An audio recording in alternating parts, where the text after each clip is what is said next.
going to start by presenting a 14-minute video introduction to the whole subject of free software.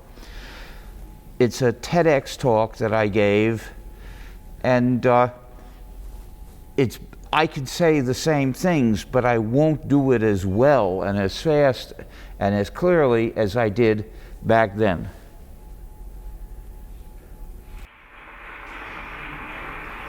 Free software is the first battle in the liberation of cyberspace. That's not the end. Now I'll talk about all the things that I couldn't fit in to a 14-minute talk. I'd like to say a little more about why I don't use the term open source ever. Why I don't use the term open source. I am not in favor of open source. I'm in favor of free, freedom-respecting software because we deserve freedom in our computing. The reason I don't use the term, quote, open source, unquote, is that term doesn't promote the idea of freedom. It doesn't mention freedom. It lets you forget about freedom. And if you use that term, you're helping everyone else forget about freedom. And that's a real problem today because people have been taught to use non-free software all the time without even thinking about it. You know, people do something like use Google Pay or UPI, and it doesn't occur to them, I'm running some non-free software now, and it's exercising power over me, power nobody should have, but I'm letting someone have power over me by using this. Now, I would never be in that position. I would say no. I never do things like that.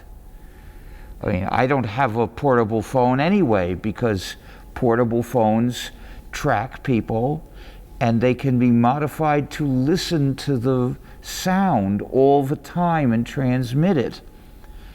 When I was considering maybe getting a mobile phone in 2001 or 2002 or so, I asked people who knew about these things, and they told me these are the main bad things that every mobile phone does. And that's in addition to containing non-free software that others can replace, just you can't. So I decided absolutely not. So when I want to buy something, I pay cash. And I insist, if they won't take my cash, I say goodbye.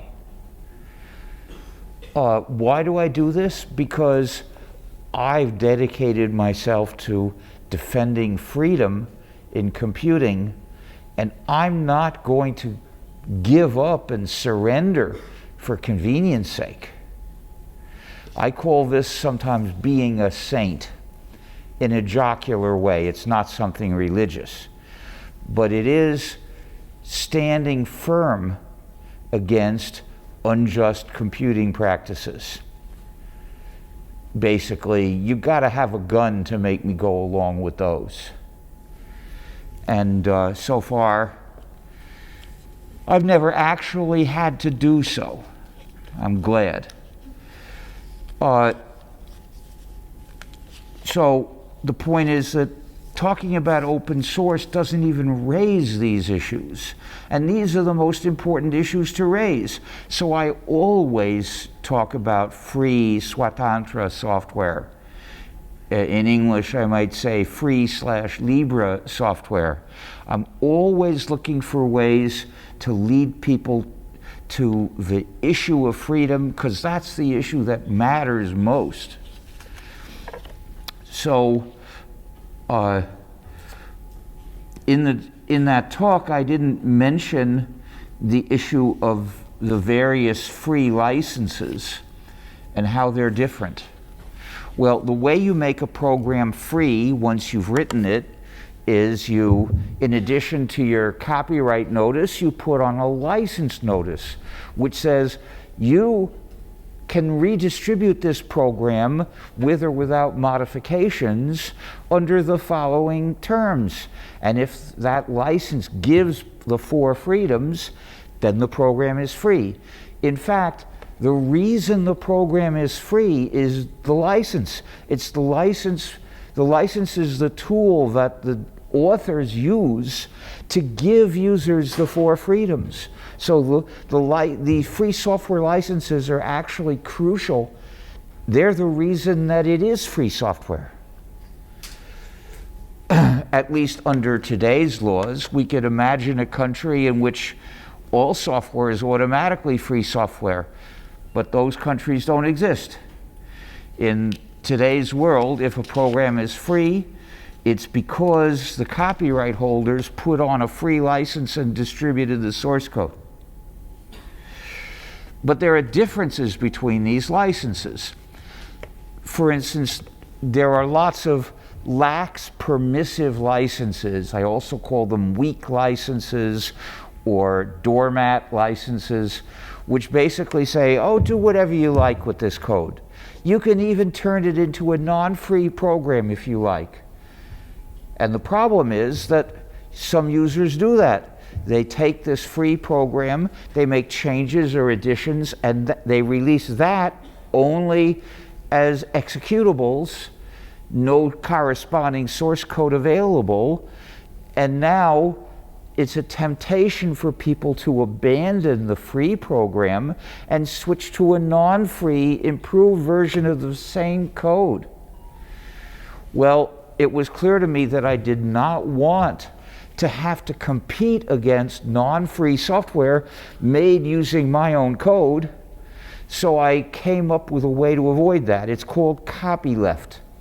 It's the kind of license that says, you're free to redistribute copies of this, including modified ones, but you must distribute them as free software under the same license. You must pass on to everyone else. If you redistribute this, you must pass on the same freedom that you got from me. And so this way, all the users get freedom. Well, I want to give everyone freedom. That's the whole point. I don't want to say, well, you know, I said you could have freedom. It's too bad Google said you couldn't. No.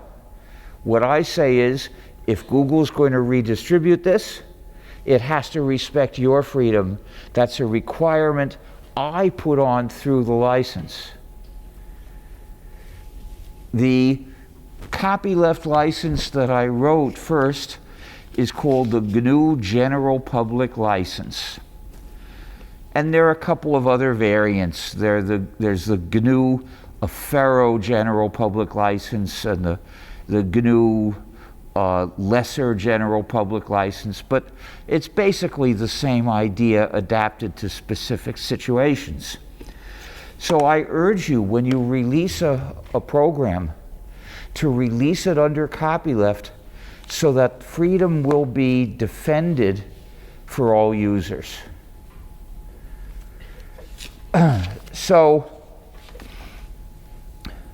And you will find that there's a strange attitude going around in the community that it's not nice to use copyleft. Who is it not nice to? Well, it's not nice to Microsoft or Google or Apple or various other companies that would like to make non-free products out of your software. But I think it's better to be nice to the freedom of the people who would use those programs and tell Microsoft, Apple, and Google, you have to respect users' freedom also if you're distributing my software. So, we are extending free software into many areas of applications. The original idea of GNU, and by the way, that's how you pronounce it. Don't say GNU. It takes too long. People won't want to say it. If you say GNU, it's so quick, people will say it. Anyway, that's always what I had in mind. because I was inspired by a humorous song by Flanders and Swan, which some of you might have heard. So, but the other reason for it, the reason for that name is it's a recursive acronym. The acronym GNU stands for GNU's Not Unix. And we hackers loved recursive acronyms as a form of humor. So beyond the operating system, for instance, we now have GNU Health, which is a free software package for operating a medical clinic. I believe it's used in clinics in India, although I don't have the details, but you can find them in health.gnu.org.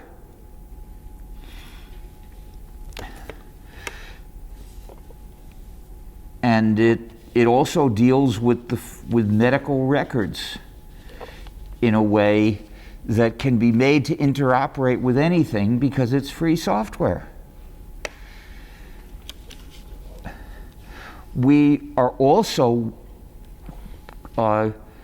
readying free software for making payments. Many years ago, of course, I wanted there to be free software to make digital payments with, and I wanted the payments to be anonymous for the payer. It's not right for a store to know who bought something. This is why I always pay cash. I will not tolerate that a store know who I am.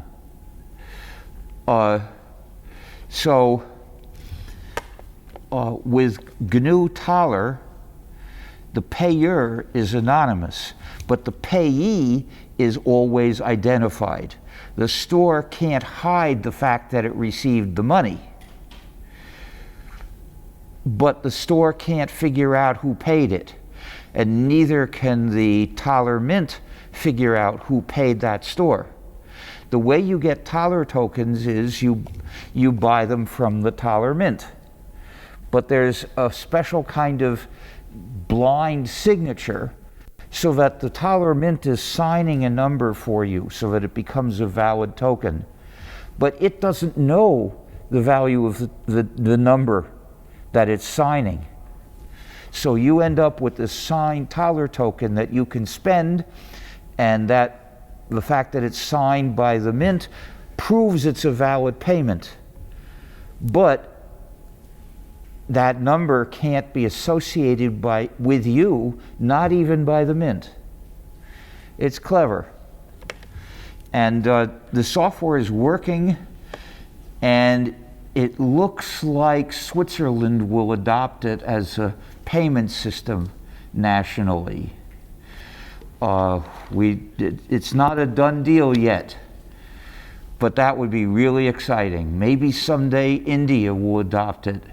And instead of running non-free software for UPI or Google Pay or whatever else it is, you could run free GNU Taler. So I think that systems which accept Taler payment are tolerable, and the other systems are intolerable. That's supposed to be a joke. Oh well. So, however, free software is the exception. Most computers today are actually designed to be unjust. They won't let you run free software. They're designed to stop you, to make it impossible to run free software on them, maybe even impossible to write free software for them. So consider, for instance, the iThings from Apple. They won't let you install a free app. There's no way. The only apps that can be installed are the ones approved by Apple, and Apple won't approve anything with a free license. They must all subjugate the user, or they're forbidden. Well, Android is a little better, but not that much better. You can release free apps for Android. It's just there are a lot of important things that they can't do, because most apps use the Google Play services, and the Google Play services library is non-free. So if you link it with Google Play services, it's not a free program anymore. Well, maybe the part you wrote can be free software, but it has this Google Play services library in it, which is non-free, and that means the sum of the two is not free software. It doesn't respect your freedom. And the hardware is now malicious. Intel processors contain a back door built in the factory. It's called the management engine. It's basically a separate computer inside the processor chips, and it runs all the time. You can't log in on it, but Intel can. Intel can log in on it remotely without asking you. And it has the control. Intel can change the software in the CPU through the management engine. And this sort of thing should be illegal. They should go to prison for making computers like this. AMD has done something similar, and now Microsoft has a Pluton chip designed to give it certain kinds of power over the computer. Well, I'm using this old ThinkPad because back then it was possible to switch off the management engine and never install software for it and never let it run at all. So it's more secure. If the management engine is running, that's not security at all. And this brings up an interesting point about what is security. You'll find that most discussions of computer security don't ask who is the security for. I think that the security in your computer should be for you. But Intel thinks the security in your computer means Intel's security. Does Intel have control that can't be challenged? That's security for Intel. What about for Microsoft? Well, if Microsoft says, if we have this Pluton chip and we have control and the person who supposedly bought the computer can't challenge our control of that computer, that's security according to Microsoft. But this is not security. This is security failure. It's designed to be insecure for the user. And then look at the online services that people use. Nowadays, most of them are online disservices. They're designed to mistreat the users. They collect lots of personal data about the user, including data you might not even imagine, which is used for profiling. On the internet, most websites that accept payments use Stripe. And Stripe says to put into every page a lot of non-free JavaScript code, which gets sent to the browser, and it does lots of tracking and snooping. For instance, it watches where you move the mouse and how long you leave it there. It's trying to profile you and get more information about your interests. And Stripe says to put this into every page, not just the payment page itself. So you can't avoid being profiled just by not buying anything. No, if you visit that site, you're going to be profiled unless you're protected by LibreJS. LibreJS prevents that non-free JavaScript code from running. So it can't profile you, can't fingerprint your browser to identify you and distinguish you from all the other users. So what we see is the computing field has been corrupted into a scheme for subjugating people in exchange for convenience. Except sometimes convenience is an understatement, like there are schools and employers and sometimes governments that tell people the only way you're allowed to do these things is with this non-free software. Well, then that non-free software might be a pain in the neck, but you still find people using it, except people who are determined to resist. So,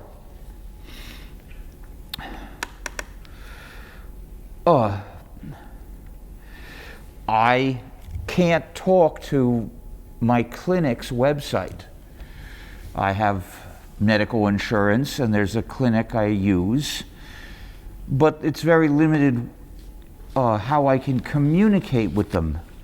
I can do it by phone, but when I'm outside the US, they can't phone me back. They're not going to make an international call. Well, I can say, if you could have the answer ready tomorrow at this time, I'll call you then. I do that. I had to do that a week ago. It's a pain in the neck. Now, if I could send them email and they would send me email back, that would work fine. If they wanted to make sure of patients' privacy on the net, they could encrypt this information with the GNU privacy guard. Snowden told us that even the NSA couldn't break the GNU privacy guard. But they don't trust that, because they only trust non-free software that they're told to trust. They tell me to connect to their website, which runs non-free software, so I won't. There was one clinic's website, I recall, where I couldn't even see the terms and conditions. I already knew I wasn't going to use it because of the non-free JavaScript, but I wanted to study their terms and conditions to see what else might be unjust. And I couldn't, because I couldn't get a copy without running the non-free JavaScript. Now, isn't that silly? But it's the sort of thing they do. So, there's a lot of fighting we have to do. We have to pressure these organizations to start respecting our freedom.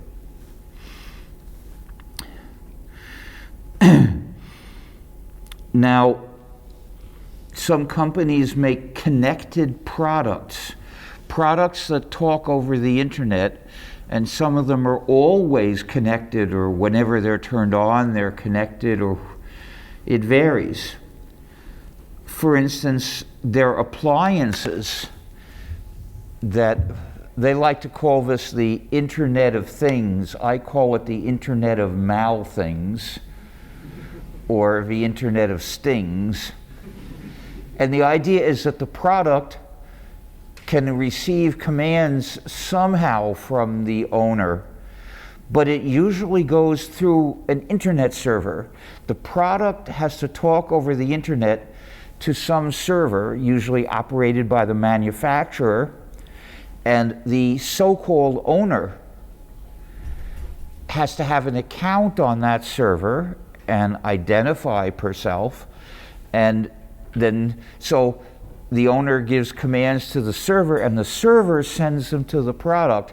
Even if the product is in the owner's house, say 3 meters away, the owner can't give the commands except with the manufacturer snooping.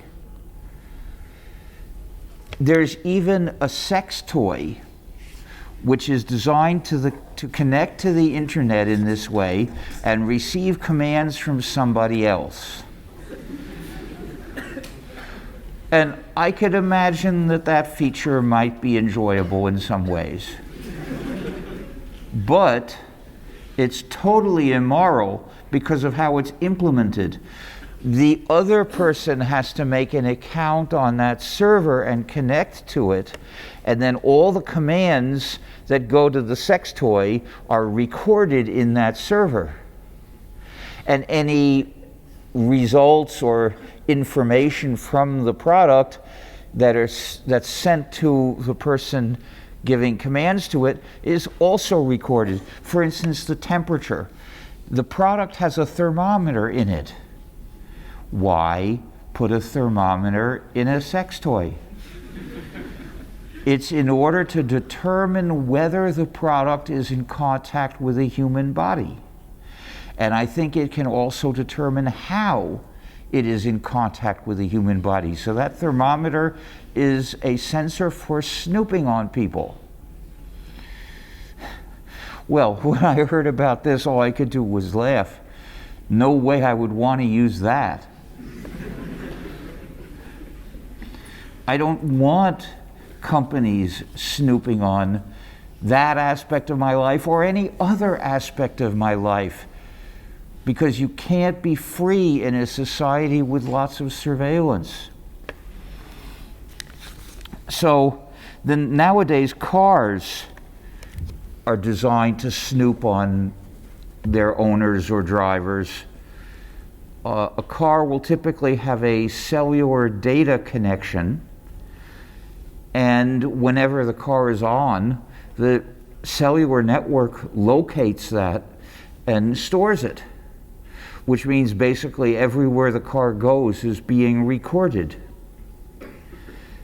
And the car doesn't even have to say anything. Just by turning on the cellular data connection, it's now being tracked.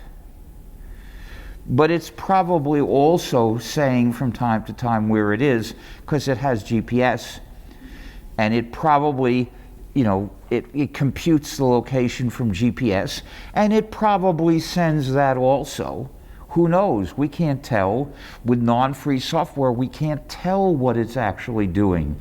It's probably sending the data in some secret encrypted protocol just so that you can't tell what your car is actually doing to you. Well, my idea for the solution is disconnect the antennas or cover them with aluminum foil to make a Faraday cage so that they can't operate. You've got to cover the cellular data connection so the network can't receive anything from it, and you've got to cover the GPS antenna, because the GPS systems, they don't just do the simple thing, which is show you where you are. No, they record everything. Even 15 years ago, I heard that the separate GPS products, they would record every location, and that when you connected it in order to download updated maps, it would upload everywhere you had been.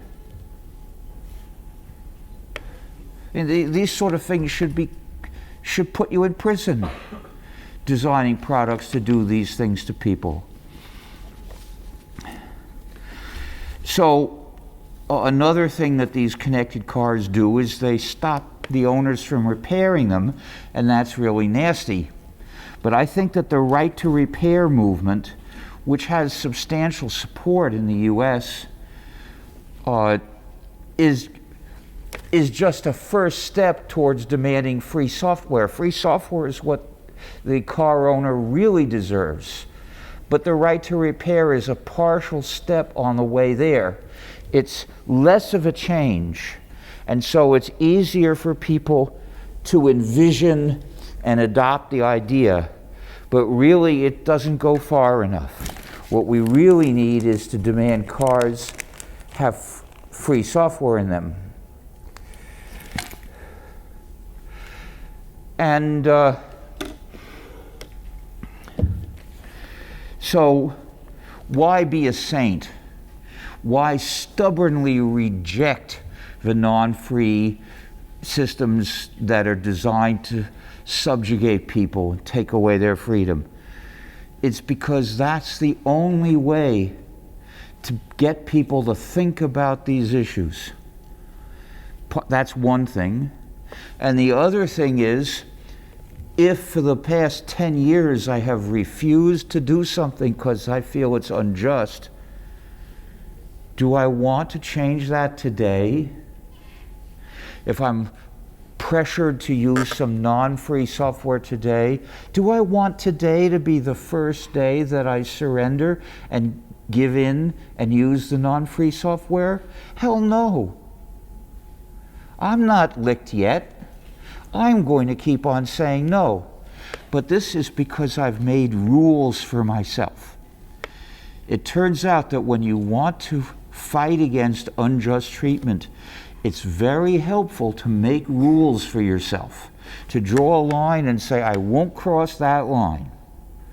And if you go for months and years never crossing that line, it's really easy to decide not to cross it today. You'll think, gee, for years I've refused to cross that line. I decided that was the place I'm going to take my stand. Am I going to give up and cross that line today? Hell no. It's easy, it's obvious. Whereas if instead you say, I'll be flexible and I'll reject some of these unjust computing systems and others I'll give in, well, on any given occasion, there's going to be some pressure, some advantage, whatever, if you give in. So it's so easy to say, well, all right, today I'll adjust the line over here. I'll give in. I really want to go do that, so I'll give in. And the next thing you know, you're giving in almost all the time. But if you've drawn a line and said, this is the rule I've established for myself, it's easy to stick to it. So I urge you to start making rules for yourself, like every day when I leave my house, I'm going to carry enough cash with me that I can buy with cash whatever I expect to buy. And then I'm going to buy only with cash. Well, what happens if you make a mistake or just you didn't realize you'd find an exciting thing that you want to buy and you didn't bring enough cash? Well, what I do is I go to an ATM and I get out cash. And that way the bank knows I took out some money, but it doesn't know why. It doesn't know what I bought. It doesn't know what store I bought it in. So I've still protected myself from the worst of the snooping. And that way, I never need to pay with anything other than cash. Of course, it helps for people to get together. There's a food court here which doesn't accept cash. Well, that's no good. That's wrong. So if a bunch of you get together and say, we've decided we want you to accept cash so that you don't know who is buying. You have no right to know who is here. You have no right to know who bought some food. So from now on, if you don't accept our cash, we're not going to buy from you. And we'll come by every couple of weeks and remind you of this. Maybe it'll work. It's not trivial. It's not automatic. It's not as easy as falling off a log. You have to organize and then you have to stand firm. And maybe once in a while you have to march past saying, boycott this food court. They spy on people. But on the other hand, they could give in. You know, it wouldn't be a disaster for them to start accepting cash again. They'd still get money for the food. So maybe they will give in. What are some of the other bad things we see in computing today? So phones, websites, AirTags. Apple is sort of nice. If somebody put an AirTag on you and is tracking you, if you happen to be an Apple customer, Apple will warn you.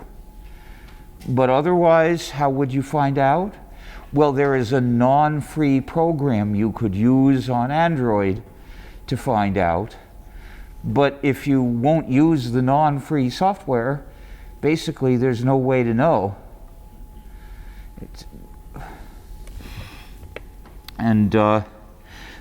I suspect that in Facebook's metaverse, that it will profile people based on what they look at. If you look at a thing over there, it'll record that. This user's interested in that.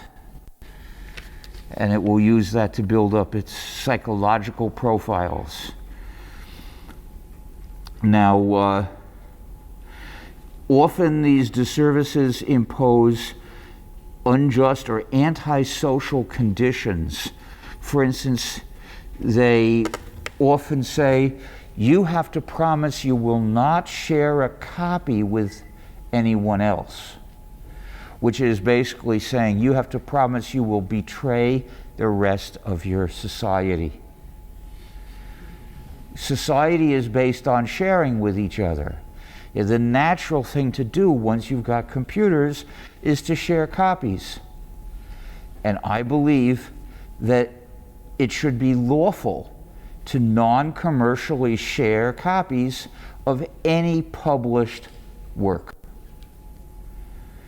And because of this, I have refused steadfastly to agree to any such conditions. Anytime somebody asked me to promise such a thing, I said, no, this is an antisocial agreement. It's anti-socializing. There's the concept of socializing children, teaching them to be members of society and be nice to other people. Well, this contract does the opposite. It's teaching people to be antisocial. So I call it an anti-socializing contract, or sometimes a jerk-making contract. Teaching people, trying to get people to be jerks who won't share with you. And I've been very careful. I've never knowingly agreed to anything like that, and I do check. And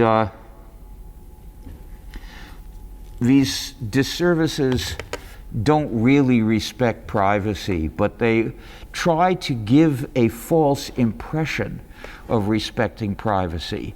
For instance, just about every privacy policy talks about trying hard to respect your privacy, but never really commits to anything that you could rely on. So Eben Molin said, without really promising anything, it tries to give the impression that something has been promised. And you can figure that out if you study the words with a lawyer's eye to see what the loopholes are. Now, many systems distribute stuff in encrypted formats that only special non-free programs can decrypt.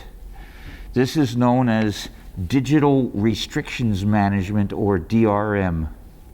For more information, take a look at defectivebydesign.org, because every product that does DRM is designed to be defective for you.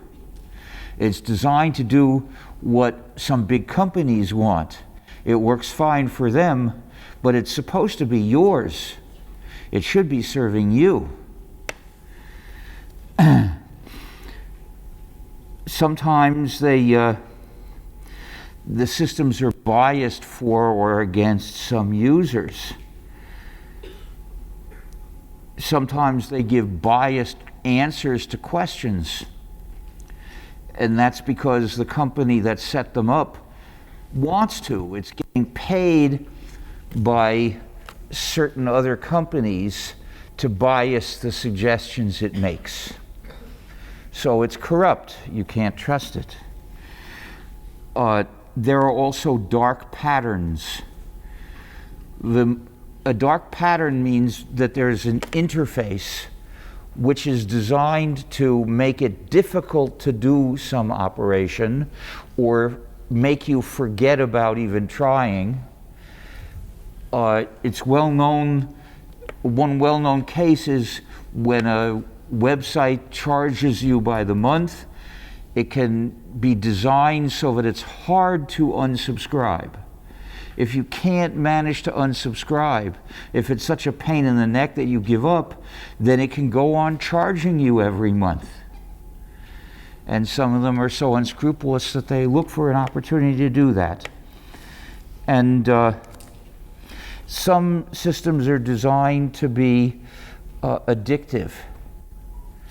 Things like Facebook, maybe Twitter. And there are psychological principles that psychologists have established for what makes something create an intense desire to do it some more. For instance, getting reward frequently, but in a somewhat random way, that tends to have the effect. And they know what to do. Now, partly this is the fault of the disservice that, the website that it's talking with. But partly the client program is responsible too. Often the client program is part of what creates the addictiveness. In many cases, if the client program were free, users could change it to be less addictive, even though it's still talking to the same website. But of course, the client program is non-free, so the users can't change it. They can even do manipulation of elections, promote violence, in some cases promoting genocide. I've seen the accusation that genocide in Burma was promoted on, antisocial networks. Sometimes they get to the point where they can dominate an entire market as an inescapable intermediary. Many websites let users put in data and then make it difficult to get that data out if you want to do something else with it. You could think of that as a kind of dark pattern. And just manipulating people's priorities. If you use today's digital systems, you're likely to develop powerful desires for some flashy new software, which is what the desire that they want you to have because it serves their purpose for you to have it. That might not be what you want if you aren't using that software all the time. You might have different kinds of thoughts, different kinds of priorities. You might think about values beyond consumer values. So, there are some points I covered in the video where I didn't include links. I couldn't include links in that video. If somebody would like to subtitle the video with some links for me, please come up and tell me. That's a not very big activity that a volunteer could do. Anyway, for philosophical ideas, look at GNU.org/philosophy. For ideas about what governments should do to move their operations to free software, look at GNU.org/government.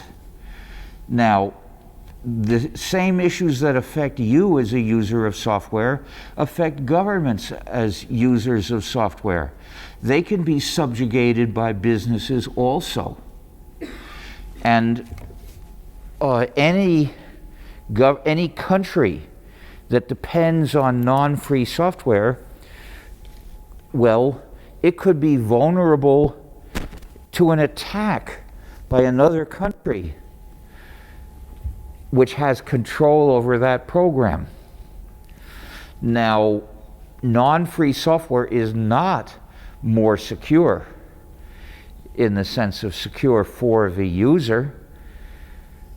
And companies or their employees can be corrupted. The US government nowadays is very concerned that the software in certain products made by Chinese companies might be designed to be under the power of those companies and thus indirectly the Chinese government. And that's very wise. I mean, the Chinese government is totally unscrupulous, totally out for power over everything. But it's not the only one. I mean, you might not want to trust software from US companies because the US government does some nasty things too. And you might also not want to trust software made by Indian companies because the Indian government does some nasty things too to human rights. In fact, what software can you trust, rationally speaking? Free software can give you a rational basis to trust it. Not a perfect one. There is no perfect basis known. But when a program is free software and there is a community of users who look at the code, well, if were something malicious in that code, they might find it and they might fix it. This is not a guarantee, but it's a lot better than any non-free software. With non-free software, nobody except the owner is allowed to study it and make sure it's okay. Nobody who represents the users is allowed to do anything for the users.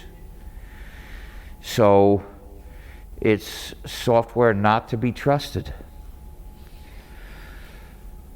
So anyway, GNU.org/education explains why schools should switch to free software, gives examples of schools that have done so, examples of students who have refused to run non-free software and found clever ways to avoid it, and software that is useful to switch to in schools. And if you look at that, you might be able to try to get some of your classes to switch away from unjust software such as Zoom or Google Meet or Microsoft Teams. These are things I know many schools require their students to run, but they're not freedom respecting, and it's wrong for schools to try to make students do that. It's bad for students or non-students to run those programs. Zoom, by the way, practices censorship. And there was a case about a year ago of a university in the United States which decided to have an academic panel, including somebody not from the US, who is considered a terrorist in the past. But this discussion was not about terrorism as such, it was about other political issues. And Zoom forbade the discussion, just said, this panel is canceled. You can't do it. Well, does a university want to allow a company to censor what kind of discussions it's going to have academically? That's an abuse. It shouldn't be possible. And with free software, universities can arrange to have their panel discussions such that companies are not in a position to censor them.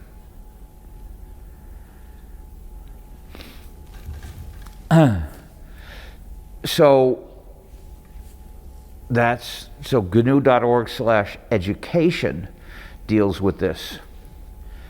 Then there is GNU.org/distros. That's where you can find the information about the various GNU/Linux distributions and which ones are entirely free and the others are not.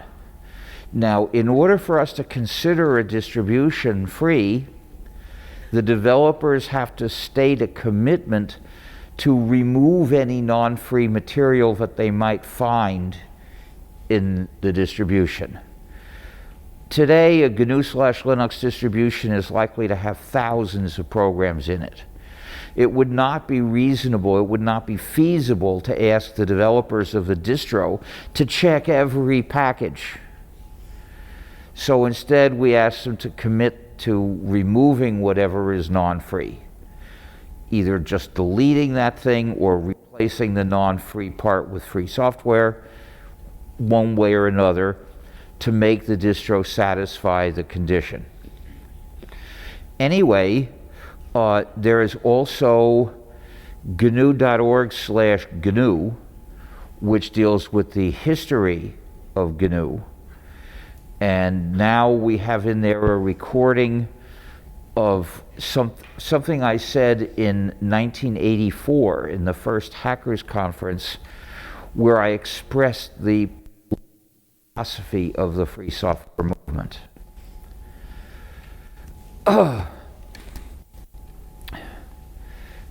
And there's also GNU.org/malware, where you can find hundreds of specific examples of non-free programs which are designed to be malicious.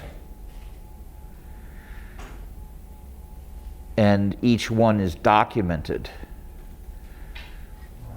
with articles in the press. For the most part, we are not the ones who discovered these malicious functionalities, but we're trying to collect this information in one place so that you can see that it's normal for non-free programs to be malware. But what does malware mean? I define malware as software designed to mistreat the user. Some people use a narrower definition. They say software that the system developer didn't want to have in the machine. I think that that's an irrelevant criterion. What determines whether the software is good or bad is how it treats the user.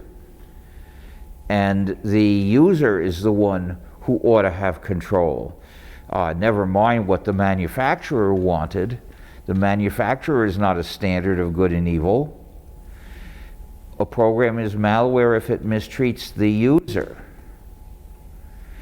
Sometimes manufacturers build in software to mistreat the user. It's not unusual anymore.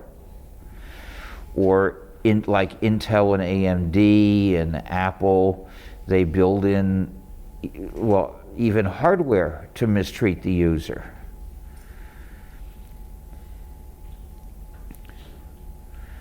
So if you look at GNU.org/malware, you'll see the full broad spectrum of the various kinds of malicious functionalities that we've found examples of. There are lots of different ones. And each instance is classified by what kind of malicious functionality and by what kind of product or what company. Now, it's time for questions. Your thoughts on internet forensics used for law enforcement privacy aspect. Well, I'm no expert on internet forensics. I am in favor of investigating crimes, so if that's what we're talking about, I'm all in favor of that. I think that we want the state to be able to investigate crimes. We want there to be a way that prosecutors can find evidence, but we have adopted a traditional method of restricting that so that it does not become repressive. So I'm in favor of allowing the state to investigate what's happened, and in ways that normally are not allowed, but they have to get permission from a court. That is the approach that we have worked out over centuries to prevent states from repressing people and crushing them unjustly. They must not be allowed to investigate people unless they get court orders. The problem with the internet and surveillance is that there is so much surveillance that is going on by default that it's easy for governments to go on a fishing expedition and find people to prosecute just by finding out too much about them. So we need to prohibit the surveillance systems that surveil everyone and instead require governments to get special permission from a judge to investigate. And as for private entities, we must not allow them to collect so much data about people at all. In the US, there's a company that is tracking a lot of people's movements by means of lots of cameras that it can recognize faces with. I don't know who those cameras belong to. I suspect that that company has made deals with lots of camera owners to watch through those cameras all the time and recognize any faces it can. Well, this should be illegal. You know, you should be allowed to take a photo when you want to. But you should not, and you should be allowed to make a video once in a while when you want to. But you should not be allowed to set up a system that will make videos all the time automatically and combine all the data and track people everywhere. That should be a crime. Basically, they shouldn't, the three things that the government must not be able to find out about people in general is: where do you go during your day, what do you do there, and who do you talk with? If a government can find these things out about people in general, then it is well equipped for repression. And repression is to be expected. Now, it's okay if some prosecutor can get a court order to find out these things about somebody. You know, if with a court order, the prosecutor can seize your computer and look through it. That's legitimate. We need ways to investigate crimes. But if the government can get that sort of information about everyone without a court order, then the government is too dangerous. The problem is that it's too easy for the government to get that information to find people like whistleblowers. That's what I'm most concerned about, is protecting whistleblowers. Whistleblowers who are people who report corruption and crimes by the government. People, for instance, like Chelsea Manning, who reported basically murder carried out callously by the US military. Let us assume tomorrow all the software in our planet becomes free. Won't it take away employment from tons of people? You mean people who are currently developing non-free software to mistreat others?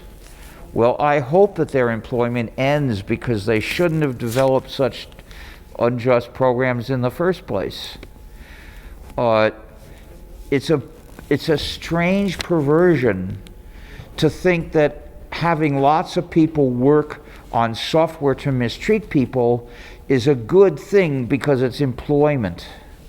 If we want to have more employment in society, we can easily arrange to have more employment in whatever field we want. If the government, if it's a democratic government not controlled by businesses, we can decide what work we want done, and we could have the government spend money on that and pay lots of people to do work. This works very well, but it requires democracy. What we have nowadays in most countries is more or less plutocracy. Businesses decide what the government spends the money on. And by the way, there are people paid to develop free software.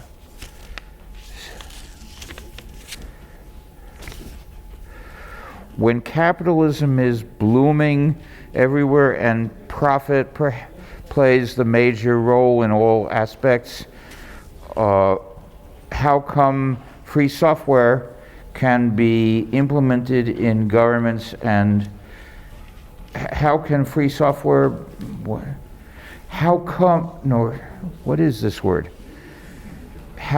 free software can be implemented in governments and ground level? I don't know what ground level is. Basically, capitalism is blooming, and what that means is most people are becoming poor.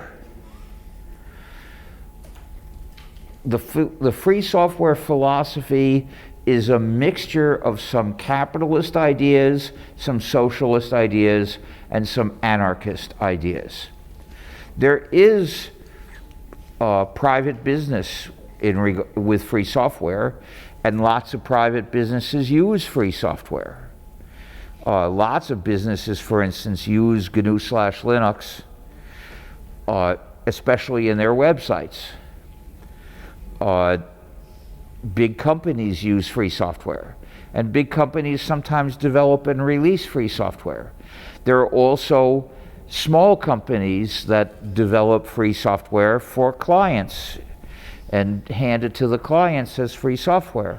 Now, those clients may keep this custom software private. They are not required to ever redistribute it, but they can if they want to.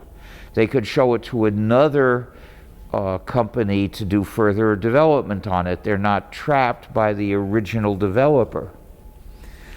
But there are also socialist ideas, the idea that we're working together to make good software for everyone, that we should be trying to help our society and our community not merely get whatever we can.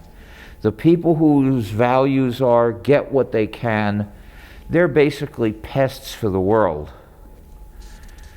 And some of them have become so powerful that they're basically pushing most people into horrible poverty. And the anarchists' ideas, well, in the free software community, you're free to do what you want. You can develop what you want, and you can not develop what you don't want. But of course, you can also offer somebody some money or some other cooperation in exchange for developing something you would like.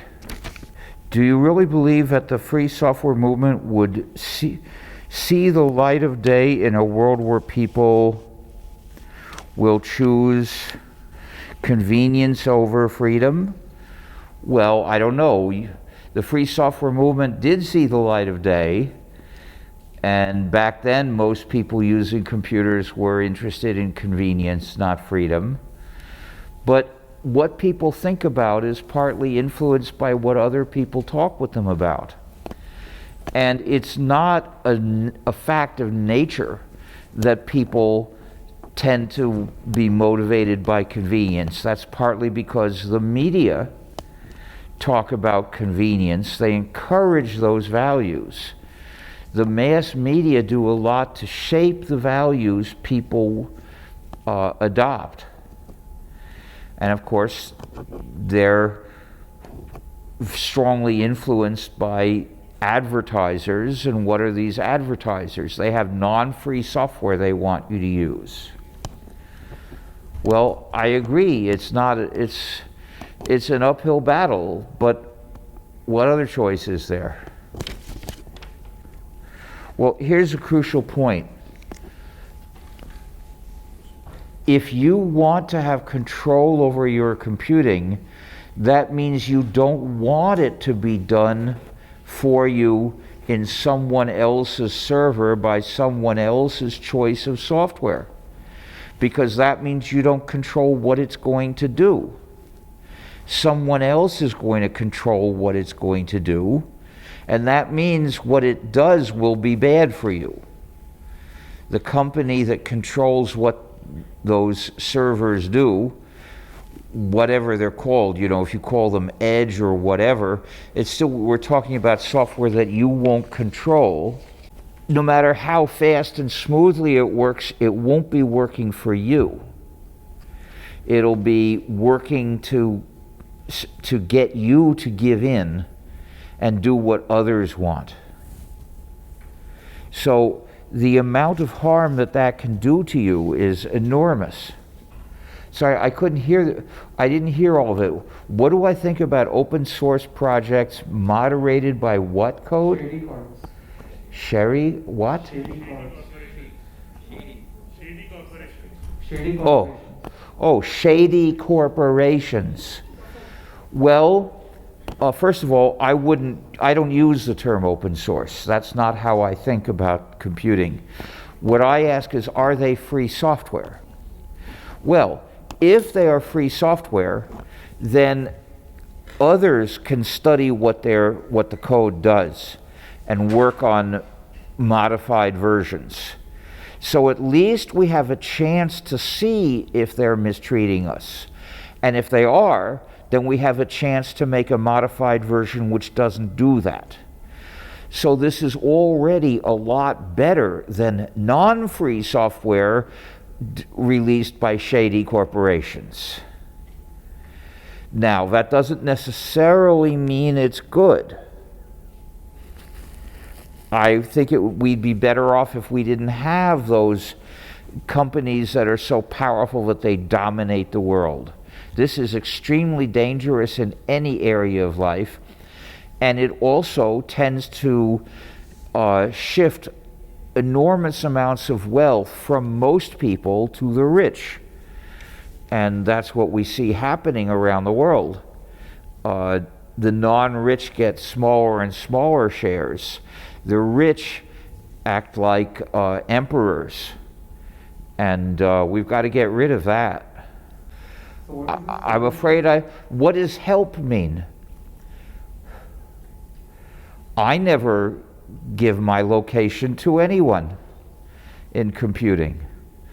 You know, in the past, if I wanted a taxi, if I wanted a ride, I would go to a taxi stand, or I would go out to the street and hold my hand up and a taxi would stop, or I might phone a taxi company which would send a taxi to that place, but it wouldn't have to know who was there.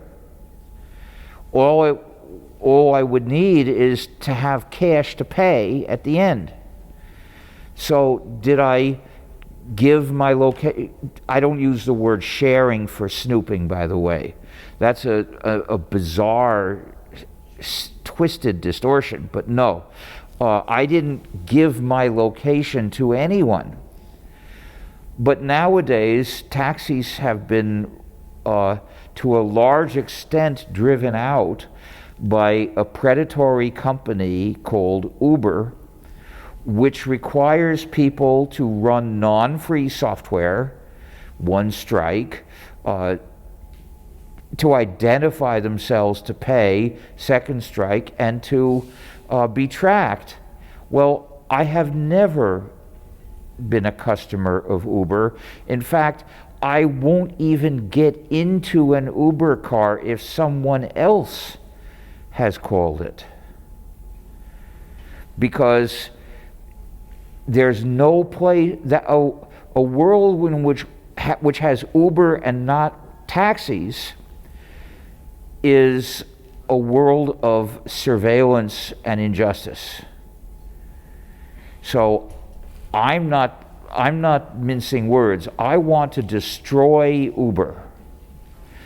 And that's what I think of schemes that are designed to, quote, help us, unquote, by snooping on us and tracking us and finding out things about us. That's the wrong way to serve people. It's building a world of, basically, of a society that controls people. If you want to find out what that's like, go to China. If you want to live that way, go to China. Don't bring it here. Well, if you've had an emergency, at that point it's useful to report your location. So I think it's fine if you can do that when you want to. But daily life shouldn't ask you to do that. Emergencies are not part of daily life. I mean, if they were, that would be horrible life. Emergencies, we hope, are rare exceptions. I don't see how you could have an international organization of users. And if this organization, suppose it existed, well, what would it do? Would it study the code of every program? That's a lot of work. Basically, I don't think that's feasible. And even if there would be danger that this organization would be captured by the powerful companies. So, for instance, this organization would say to Facebook, we are supposed to study your software to make sure it's treating users okay. And Facebook would say, how would you like a donation of $10 million? And the organization would say, okay, we're sure you wouldn't do anything bad to anybody. But supposing the organization did prevent malware, you still wouldn't be able to free to adapt that software to do what you want.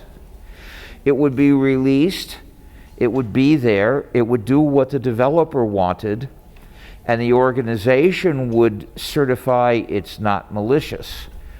But you still wouldn't have freedom. First of all, that whoever wrote that is confused about what patents do. There's no such thing as patenting your code. The patent system doesn't work that way. Patents cover ideas, general ideas that can be implemented in many different ways. That's why patents in the software field are so dangerous, because patents are a danger to those who write code. You're implementing, if you write an interesting program, well, it has lots of ideas in it, especially if you include tiny, almost trivial ideas. You can find lots of different ideas in one program. And if any of those ideas is patented by somebody else, that means the developer is likely to get sued. So it's since people understand the patent system so little, and since people have heard the confusing term, quote, intellectual property, unquote, which generalizes about unrelated laws, like copyright law and patent law, they're totally different and they're unrelated, but people hear them both called, quote, intellectual property, unquote, and assume they must be similar. They're not. So anyway, almost all software developers would be better off if there were no patents in software. It's only the big companies that tend to benefit, because they have so many patents they can make almost anybody cross-license. Anyway, but basically, if you believe, as I do, that the only programs that are good for the world are free programs, then why should you want companies to develop non-free programs? I don't want them to. They would never be of any use to me, after all. I won't run them. And but they would be used to pressure people to run them. Just as we find stores that say, if you want to buy here, you have to use UPI or Google Pay. And what happens then? My feeling is, I wish there had never been a UPI or a Google Pay, because then we'd be safe. Well, I would ask the same question and draw the conclusion that essential services must never require people to run a non-free program. And so I push and I push and I push and I push. I managed to get vaccinated for various different diseases, including COVID-19, without running any non-free software. But yes, there were vaccination sites in the US that required running non-free software. Well, I didn't go there. I tried other places, and I found a place I could make an appointment by phone.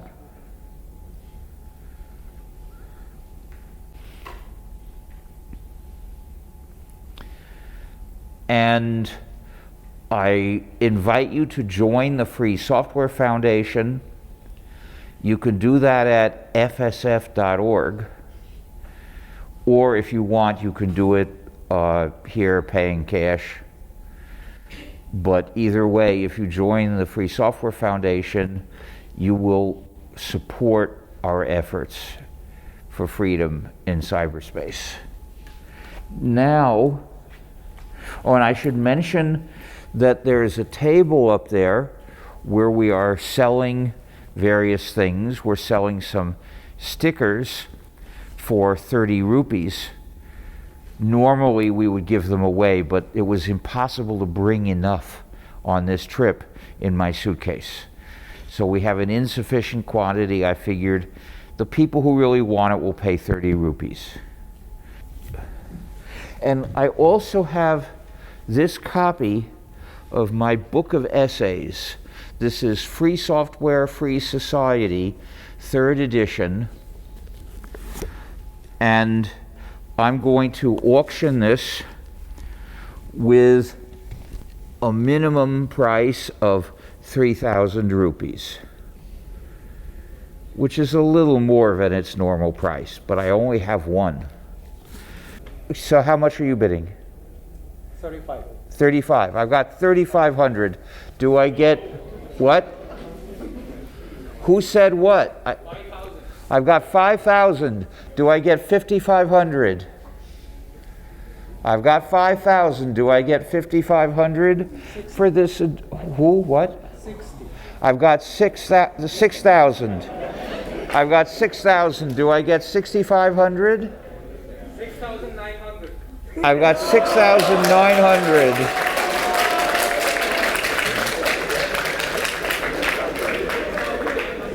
Do I get 7,500? I've got 6,900. Okay, 75. I've got 7,500. Do I get 8,000? Do I get 8,000 for this adorable book that needs a home? Okay, I've got 8,000. Do I get 8,500? I've got 8,000. Do I get 8,500? 8,500 for this adorable book? Last chance to bid 8,500 or more. Last chance to bid 8,500 or more. Going. Gone for 8,000. Please come up and pay. Okay, come and pay and I'll sign the book for you.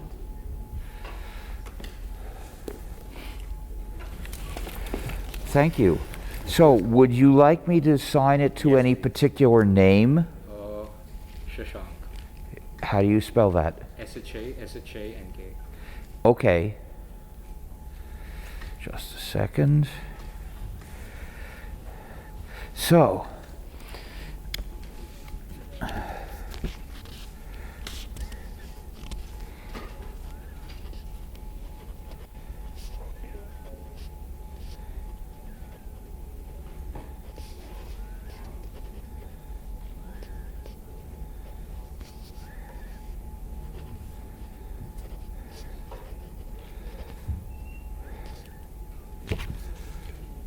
here you are.